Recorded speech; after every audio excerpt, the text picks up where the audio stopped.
오늘 말씀은 신약성경 갈라디아서입니다. 갈라디아서 1장 1절부터 10절까지의 말씀입니다. 갈라디아서 1장 1절부터 10절입니다.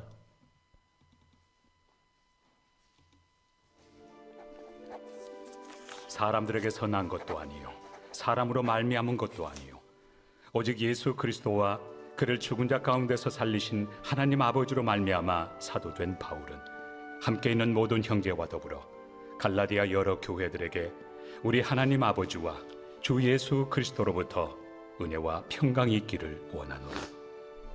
그리스도께서 하나님 곧 우리 아버지의 뜻을 따라 이 악한 세대에서 우리를 건지시려고 우리 죄를 대속하기 위하여 자기 몸을 주셨으니 영광이 그에게 세세토록 있을지어다. 아멘. 그리스도의 은혜로 너희를 부르신 이를 이같이 속히 떠나 다른 복음을 따르는 것을 내가 이상하게 여기노라. 다른 복음은 없나니 다만 어떤 사람들이 너희를 교란하여 그리스도의 복음을 변하게 하려 함이라. 그러나 우리나 혹은 하늘로부터 온 천사라도 우리가 너희에게 전한 복음 외에 다른 복음을 전하면 저주를 받을지어다. 우리가 전에 말하였거니와 내가 지금 다시 말하노니 만일 누구든지 너희가 받은 것 외에 다른 복음을 전하면 저주를 받을지어다. 이제 내가 사람들에게 좋게 하랴 하나님께 좋게 하랴 사람들에게 기쁨을 구하랴. 내가 지금까지 사람들의 기쁨을 구하였다면 그리스도의 종이 아니니라. 아멘. 많은 성도님들이 열심을 다해서 교회 생활을 합니다. 그런데 시험이 오면은 넘어지고 그 다음부터는 그 중심에서 멀어져서 교회 주변만 맴도는 신앙생활을 하는 경우도 있습니다. 그 이유가 무엇일까요? 사도 바울은 어떻게 한평생 강력한 복음으로 열정적으로 충성할 수가 있었을까요?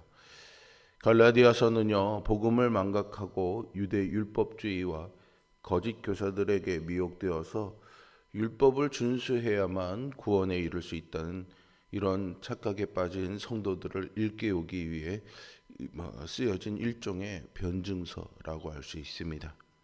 우리도 복음을 제대로 모르고 다른 이들의 말에 휩쓸리면 진리가 아닌 것을 쫓을 위험이 있습니다.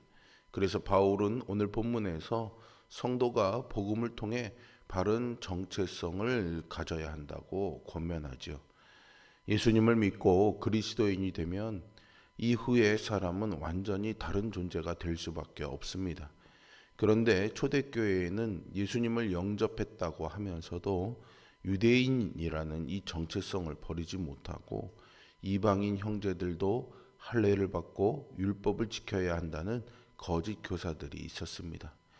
바울은 본문에서 정체성과 삶의 태도를 변화시키는 복음의 힘을 역설하고 있습니다.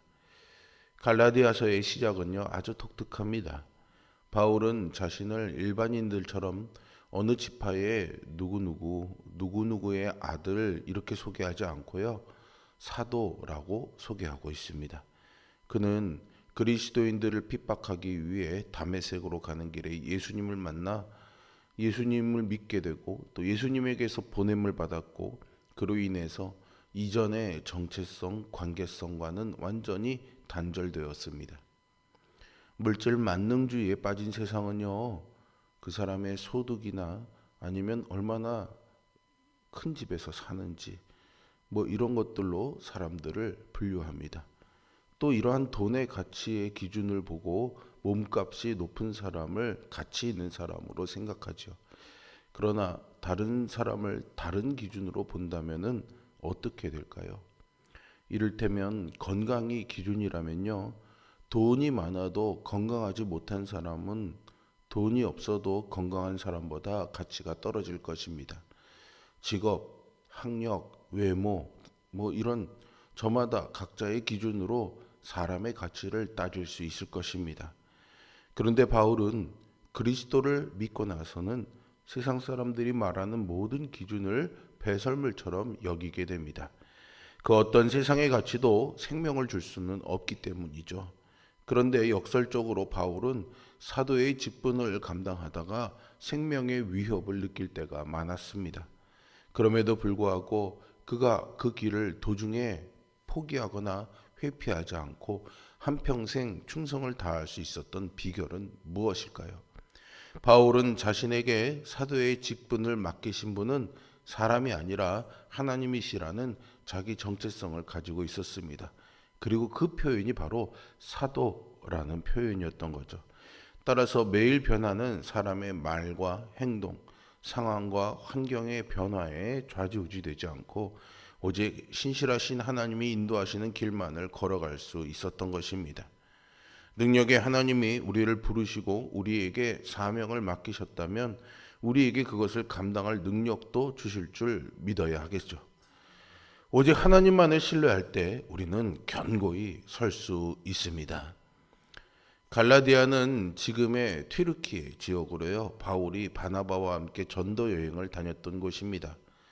수신자가 갈라디아의 여러 교회인 것을 보면 이방인이 아무리 예수님을 믿어도 할례와 율법을 통해 유대인과 같이 되지 않으면 하나님의 백성이라 할 수 없다는 가르침이 갈라디아 지역에 넓게 퍼져 있음을 짐작할 수가 있습니다.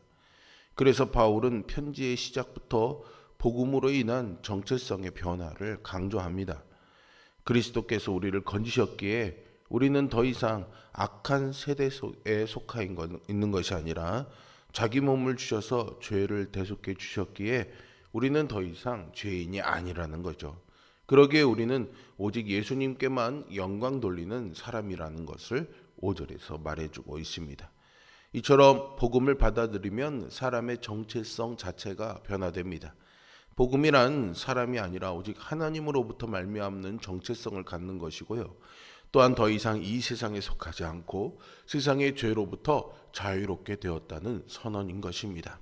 지난 주일날 말씀을 나누었던 것처럼 우리는 하나님 앞에서 죄 용서받았고 나는 하나님의 자녀다라는 정체성을 얻게 되는 거죠.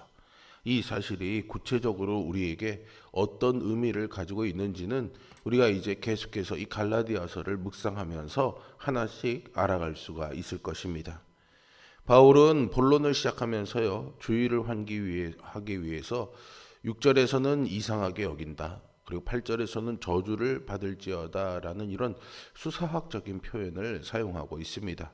바울은 일단 6절에서 이상하게 여긴다는 말로 갈라디아 성도들을 책망하면서 본론을 시작합니다. 바울은 율법과 할례를 통해 유대인이 되어야 된다고 주장하는 이들이 저주를 받을 것이라고 강력하게 선언하죠. 토론 문화가 발달한 유대인들은 이런 태도를요 독선적으로 여기고 좋아하지 않았습니다.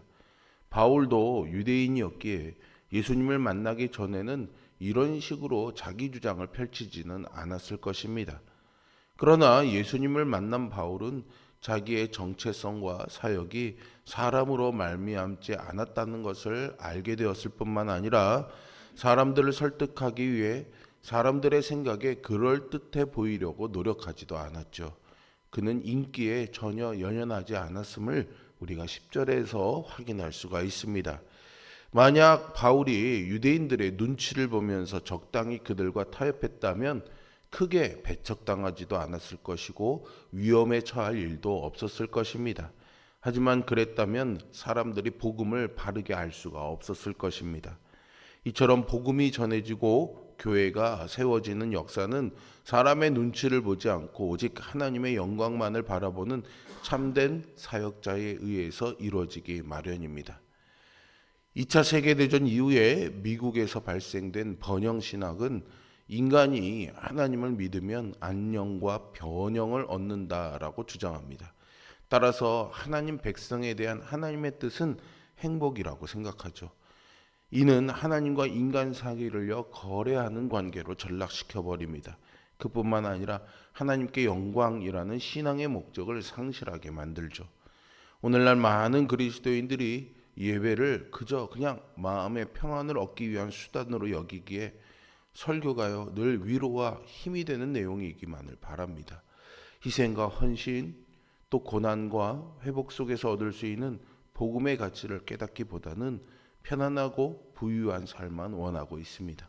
기도 역시 소원을 이루기 위한 수단으로 전락합니다. 그야말로 신앙인이 종교인으로 변질되는 것이죠. 바울은 갈라디아 교회에 예수 그리스도께서 자기 몸을 주신 그 대속으로 구원을 얻는다는 복음을 전했습니다. 그런데 선교 사역을 위해서 다른 지역으로 잠시 떠났다가 돌아와 보니 교회 안에 들어온 유대주의자들이 전한 다른 복음 때문에 여러 신자가 이탈해 있었습니다. 할례도 받고 율법도 지켜야 구원받는다는 다른 복음은 성도를 자유롭게 하는 복음이 아니라 율법에 매이게 만드는 거짓 복음에 불과한 것입니다. 변질된 복음은 구원의 길을 향하는 성도를 쓰러뜨리고 교회를 혼란시킵니다. 우리는 자기 편의, 자기 신념, 또 비본질의 다른 복음을 버리고 오직 예수 그리스도의 십자가만을 붙들어야 하겠습니다. 영국의 유명한 설교가인 마틴 로이드 존스 목사님은요, 복음은 기독교와 그리스도인들의 존재를 규정하는 중심이기에 그것이 흔들리면 그리스도인의 정의도 흔들린다라고 말했습니다. 우리는 성도라는 정체성을 하나님이 주셨다라는 사실을 기억하고 예수 십자가의 복음 안에 신앙의 뿌리를 내려야 하겠습니다. 그래야 신앙을 흔들려는 이들에 맞서 견고한 믿음을 붙들고 끝내 승리할 수 있을 것입니다. 사람들은 상대방이 어느 지역 사람인지 또는 그의 부모가 누구인지 어느 학교를 다녔고 지금 하는 일이 무엇인지 등 이런 기준을 가지고 사람들을 구분합니다. 우리의 정체성은요, 그런 것이 아니라 오직 예수님을 믿는 믿음에 놓여 있음을 잊지 마시기 바랍니다. 또한 우리는 복음에 의해서 이전과는 다른 정체성을 지니게 되는데 이거에 대해서도 생각해 보아야 합니다. 복음의 능력에 의해 우리의 자의식이 변하고 삶의 태도가 변하는 그런 역사가 일어나기를 소망합니다. 우리는 하나님 앞에 예수님의 십자가의 보혈로 죄 용서받은 하나님의 자녀입니다. 이 복음의 본질을 붙잡고 오늘도 주님의 십자가 앞에서 살아가는 우리 모두가 되기를 주님의 이름으로 축복합니다. 기도하겠습니다. 사랑이 많으신 아버지,